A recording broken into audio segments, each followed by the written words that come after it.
All right, we are here tonight at Seaworld Orlando for Howl-O-Scream.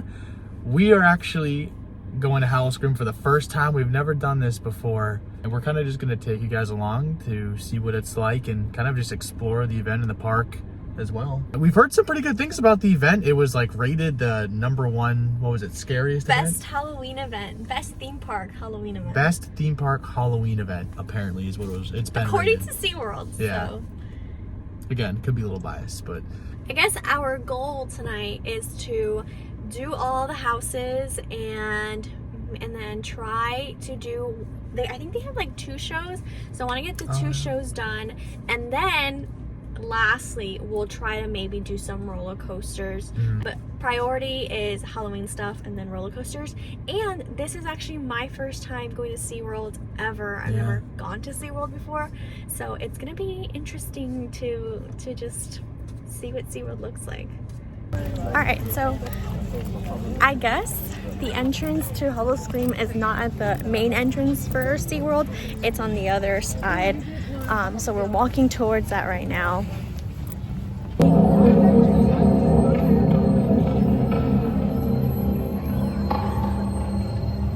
the event starts at 7. You can get in before 7, and they have a holding area here.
The Ultimate Gamble or Delirium 666.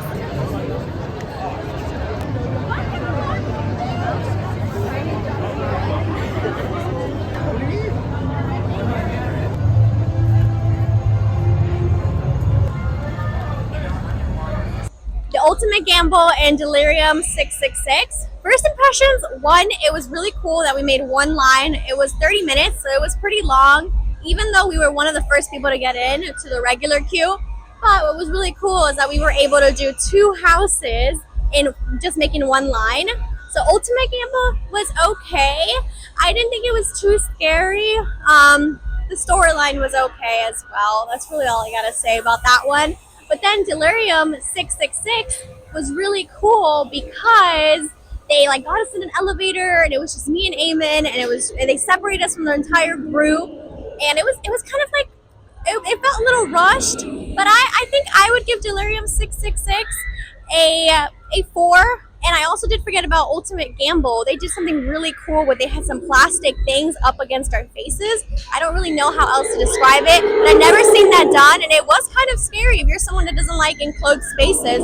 I had to keep looking at Eamon to not get kind of creeped out. I wish they would have touched us or something in that section, because that would have been really cool. But overall, I would give Ultimate Gamble a 4 as well. Out of 10 or what? Out of 5. Yeah.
Farmhouse 51.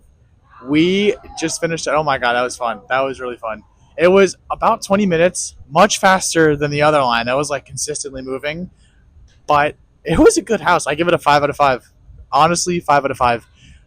I love when we like walked in right away. It was just themed really well to like it was like alien and farm with the scarecrows too. It was cool. It was just really awesome. And they had chainsaws in there as well with people scaring you. And the scares you got were solid scares, and the theming and the details they put in the house were awesome. I mean, honestly, definitely a good 5 out of 5.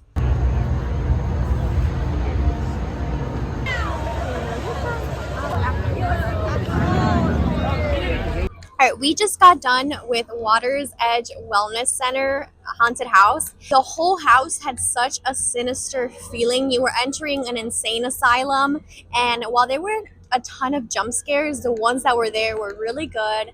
And just throughout the house, it just had this eerie tension feeling with the music, the actual sets.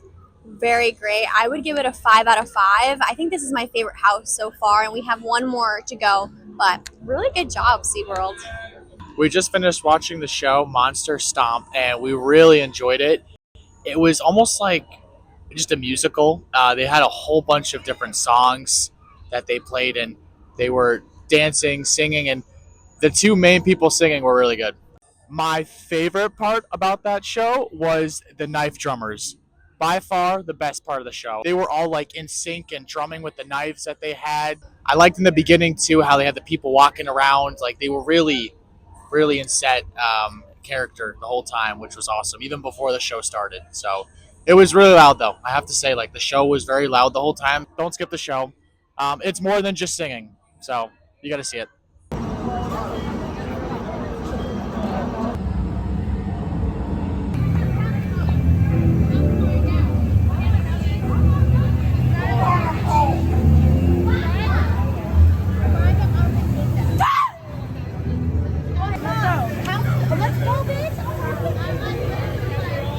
Statues are cool.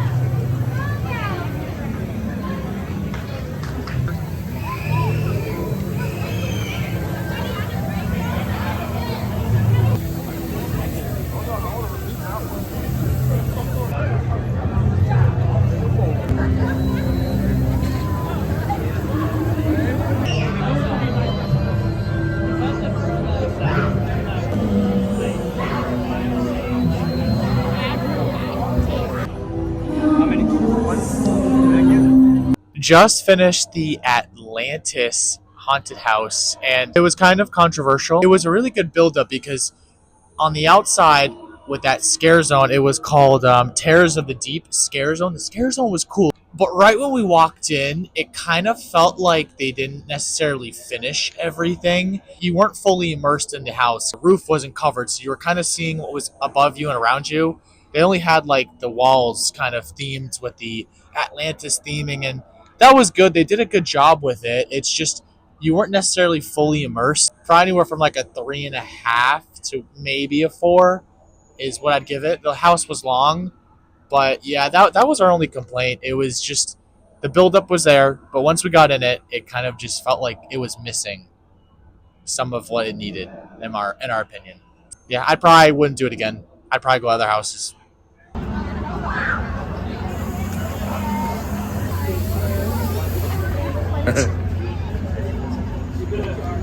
Hey! What's up? What are you looking at? My eyes are up here, not down there, weirdo. Carnival. Get your tickets right there.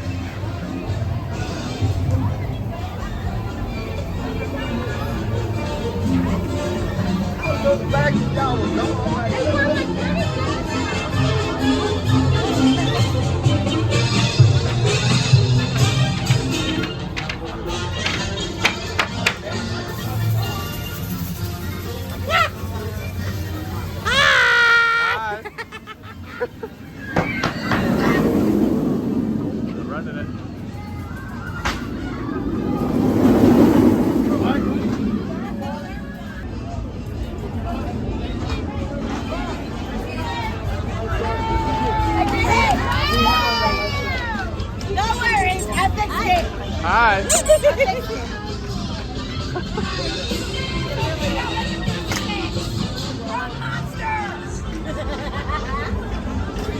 That's mine!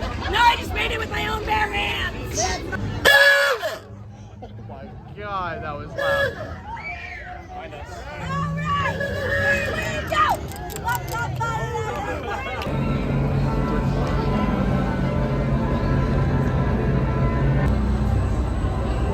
Okay, we just got in line for the first coaster of the night, Icebreaker. It is 11:12, so we don't have too much time left of the night. It says a 35-minute wait time. We'll see how long it is, but our first time on this one. We haven't rode it yet, ever. Should be fun. Let you know.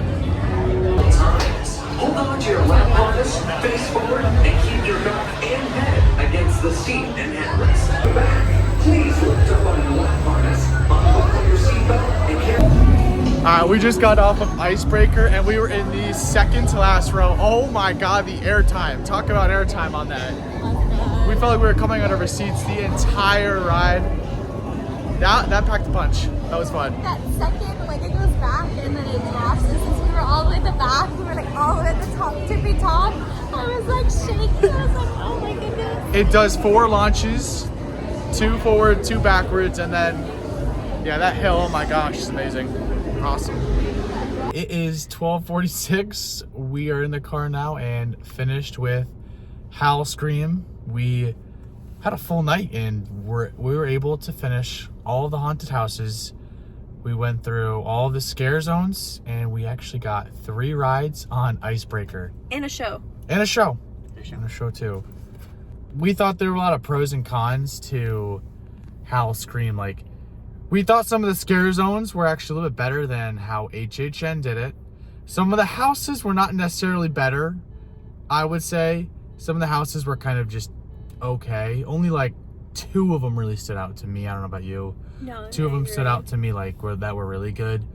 But I mean, I liked also in the scare zones, like the characters would all interact with you. Like they would joke around, talk with you, and they made it fun. So in my opinion, like I would come back to Howl-O-Scream next year. I had a good time. Yeah, I would say for the houses, they're very creative. I feel like there were like 5 things, just 5 small little details that they did within the houses, whether it be like a very different type of jump scare or just a different way to scare you that was very unique, and it worked, right? Like it creeped me out, or it got me, like scared me, which was really cool. And I hadn't seen that before at HHN. Some of the scare zones, I felt they were more scary than some of the HHN ones. Of course, I do think that HHN, their costumes and like the actual sets are way like on a different level. Yeah. But I think Seaworld, with their budget and just where they are at, they defend themselves pretty good. Yeah. For that Halloween event title. Yeah. And we'll say too, we only paid $124 in total for both of us for our tickets. That's like maybe almost like half of your ticket. I mean, just about our tickets that we paid for HHN for the pass that we got. So that's another thing to keep in mind too. It's pretty reasonably priced, and for what you get with your money, you get a pretty good bang for your buck, I think. Yeah, we're gonna definitely be probably coming back next year. I think it was fun. It was really fun. Definitely. So that's gonna wrap it up for us, and thanks for joining us tonight.